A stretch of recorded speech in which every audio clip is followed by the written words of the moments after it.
And how about your dog? Hello, my name is Hannah, and this is my son Frankie. And today we're going to talk about the discovery of insulin.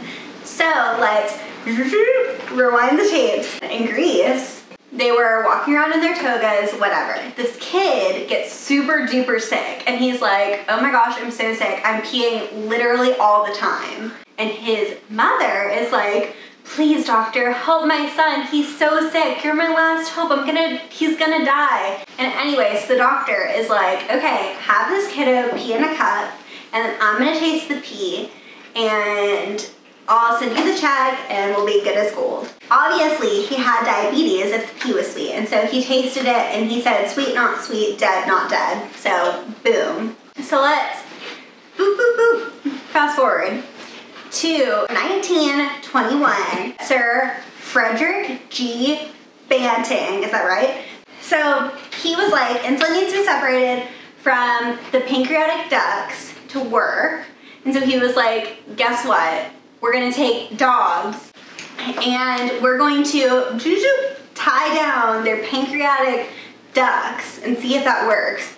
After that, when the samples were not pure, he telegraphed Professor John James McLeod and was like, hello, yes, I found this thing, but it's not good enough yet, so I need to do more research, so please, I beg of you, give me research space. And McLeod was like, mm-mm.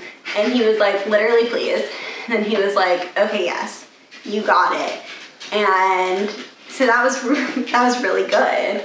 And so then Mr. McLeod, asterisk, Dr. McLeod gave him lab space and also gave him a research assistant named Charles Best, and he was, as you say, the best. And they isolate the aisles. Yes, it is called aisles because of your pancreatic aisles. So they go and they test it and they inject it into guinea pigs, and they're like, holy cow, these guinea pigs, their blood sugar was so high, and then we injected it and now their blood sugar is so low, and that's like a good job all around. So like, round of applause. So they were getting like really popular, but they realized clinically it just like wasn't enough. So they brought in James, I literally don't remember, James something call up, and he was like, listen, I'm gonna figure this stuff out, I'm gonna purify the pee-pee, and I'm gonna make it boom, boom, boom, I'm gonna make it so good. But our original sweet boy who started the lab was getting really nervous about Collip, and he was like, listen, I think that Collip is going to try to take all the credit, and that is simply not the deal. And Mr. Banting, right? Banting was like, I want credit, and Collip was like, I want credit, and they were like, yeah. And then eventually they decided that, holy cow, they're both right, they can both work together. And they walk into a children's hospital and they're like, bang, bang, bang, you get insulin, you get insulin. They're like the Oprah of diabetes.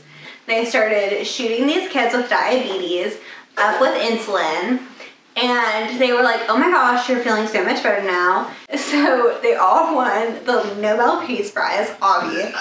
And so everything's like so nice, and everybody's like feeling better. These kiddos would have literally died without their research, like, thank goodness.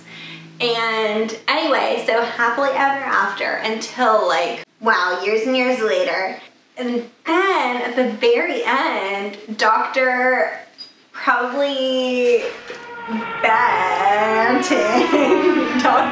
Banting dies in a freaking plane crash, which is truly tragic. So, thanks for tuning in. Cheers.